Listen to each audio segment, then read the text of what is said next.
Just 3 years ago, she had never been in an airplane because of a fear of flying. Now 25-year-old Jessica Cox is a licensed pilot, which is pretty incredible considering she was born with no arms. Les Trent with her story of triumph and courage. This pilot is flying with no hands, literally. Jessica Cox is the nation's first and only licensed pilot who has no arms.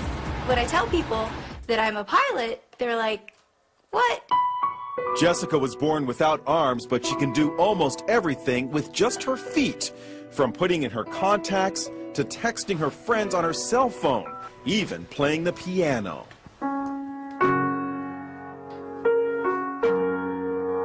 Jessica has a black belt in Taekwondo.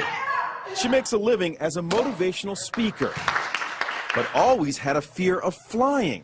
So Jessica decided to face her fears head-on and got a pilot's license. She talked with our Jim Murray. How is it possible to fly a plane without hands? You know, it's even hard for me to believe when I'm talking about them. You just do it. Jessica invited us up for a spin high above the Arizona desert. Her lucky flying shirt reads, "Look, Ma, no hands." She showed us how she controls her plane. And I would have my right foot right here on the yoke, and my left foot here on the throttle. And I'm using my big toe to push on the push-to-talk switch. So you feel perfectly safe? I do, yes. Is there any issue of safety at all? You know, there's not. After, an hour, just like driving with her in a car after an hour or so, you don't even really realize she has no arms. Our cameras were mounted inside the small plane to see Jessica in action. Watch as she takes off. Jessica uses her left foot to control the throttle. Then her right foot pulls out the wheel as she lifts off. It looks scary, but she does it like a pro. And watch, after she makes a picture-perfect landing, she stretches her leg and opens the cockpit windows. How was the flight? That was fun. Good for her. Doctors have never been able to come up with an explanation as to why Jessica was born without arms. Hello, everyone. Welcome to Good Money, your trusted source for personal finance advice. I'm Tanya Rivero in New York.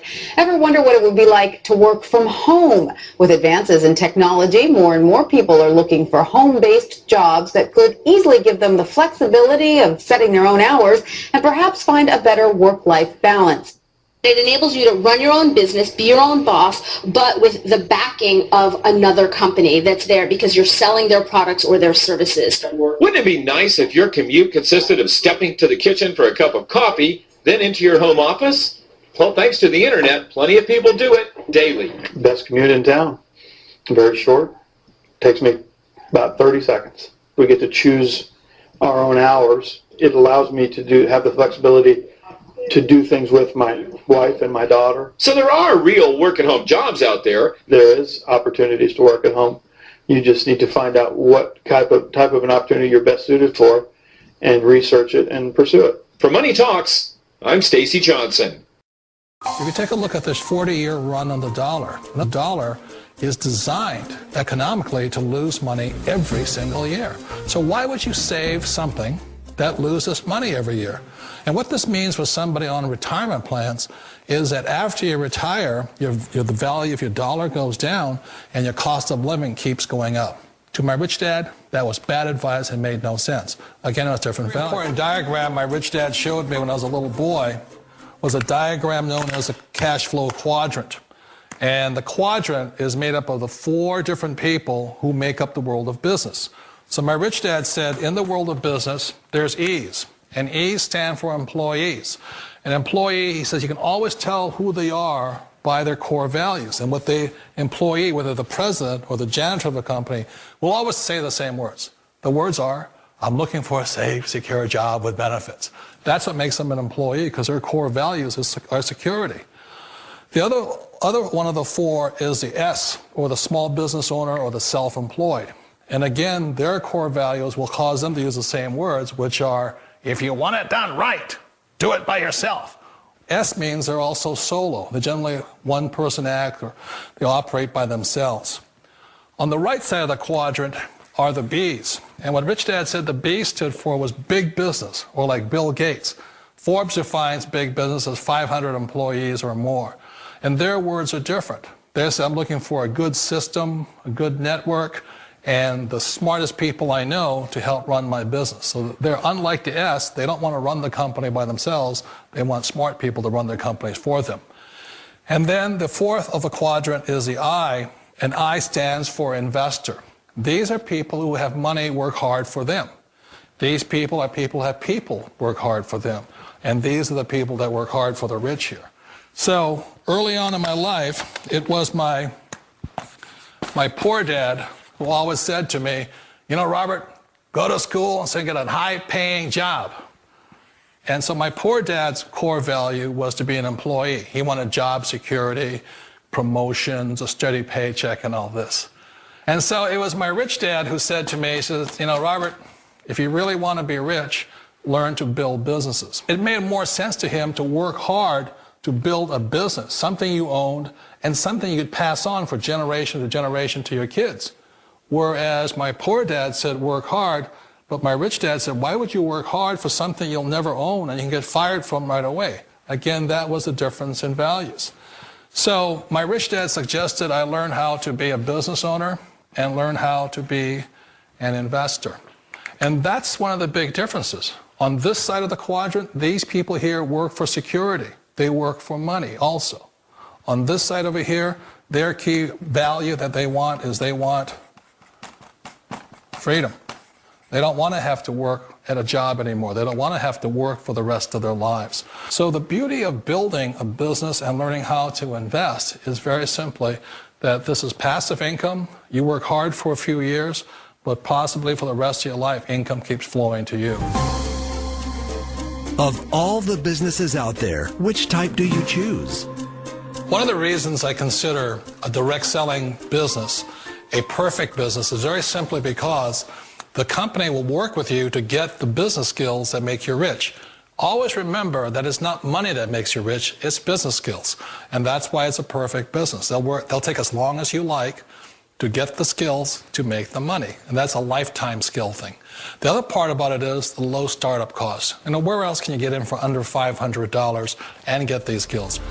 For people who want to make the shift over to the B quadrant, which is what I would recommend for people, one of the beauties of a network marketing company is that you can do that for a very low price. And that's why I talk to people about considering network marketing. If you're to build a Microsoft, it would take you hundreds of millions of dollars. But a network marketing company allows you to start at a very low rate. They'll be patient with you. They'll take their time to transition over here. And the reason why that time is so important to most people is it takes time to change those values. And the most important thing is once you take the time, let's say it takes 1 year, 2 years, 5 years, whatever time it takes, once you see the value or the core values of this side and this side, you're unstoppable. Today, I would never go back and get a job. Why should I? I'd rather stay on this side, build companies, pay less taxes, and make more money. But the key is a person needs to change the values from my poor dad to the values of my rich dad. And that's one of the beauties of network marketing companies. They allow you the time, and at very low cost, they'll work with you to make that transition over there. The number one asset a person can build is build a business. That is the smartest thing you can do. Years ago, I decided not to follow the corporate ladder simply because, again, it was values. You know, my poor dad always said, go to school and get a high-paying job with the government or a big corporation. But my rich dad said, why would you work so hard at something you'll never own? You can't sell your job. You can't pass it on to your kids. So to me, it never made any sense. It made more sense to build my own business and hire other people. The other reason is that you really don't have much control if you're in the corporate ladder world. For example, you can get fired at any time. Or today we have what's called M&As, or mergers and acquisitions, where another company buys another company. So you could be a great employee, but the company that buys your company just fires you. Wait a minute. This sounds too good to be true. Like one of those get-rich-quick schemes. It's not a get-rich-quick formula. You don't just do it overnight. It takes time. I still remember the first time I made that transition was back in 1978 when I fully quit my job and I had to depend upon my company that I was building to support me. So I understand the fear. The beauty, the most important thing to remember is this. There's two kinds of people in the world. There are the types that will say, you'll never make it. And there was I had a lot of people, a lot of friends and family saying that. You're stupid, don't do it. And the second type were the people that said, go for it, you can do it. Don't worry about it, we'll cover you. So the most important thing is support of friends and family. One of the beauties of a direct selling company is that they provide that personal support to you for as long as it takes you to make the journey from the left side to my rich dad side. One of the challenges of being self-employed is that you're your own boss. You're the solo act. Like in the S quadrant, you're the individual. You do it on your own. Whereas in the B quadrant, you're a team player. You have to depend upon your team and count on your team. So the problem with being an S is that, let's say you're in a traffic accident, there goes your income. And let's say you get older and you haven't set enough money aside to retire on, that means you'll probably have to work for the rest of your life because you don't have anybody else to fall back on, not a team to count on. So one of the problems with the S, although most people say it's the most satisfying of all work, it is a solo act, and you're totally on your own. Personally, I'd rather be a member of a team. They can count on me and I can count on them. We all know the world has changed, but sometimes the hardest thing to change is ourselves. And being an old guy, I sort of know the older I get, I sometimes get more set in my ways. And I think that's one of the things that a direct selling business offers people, why it's the perfect business. They allow you to take your time to make the mental, emotional, and physical changes required to move from the left side to the rich dad side. I think that's a big thing. It's a very gracious, it's a very elegant way, it's a patient way of supporting you in making the changes of your life. So please remember, change always creates upset, but sometimes we all know we have to make those changes. And if you know it's time for you to make that change, then the perfect business may be a direct selling business for you.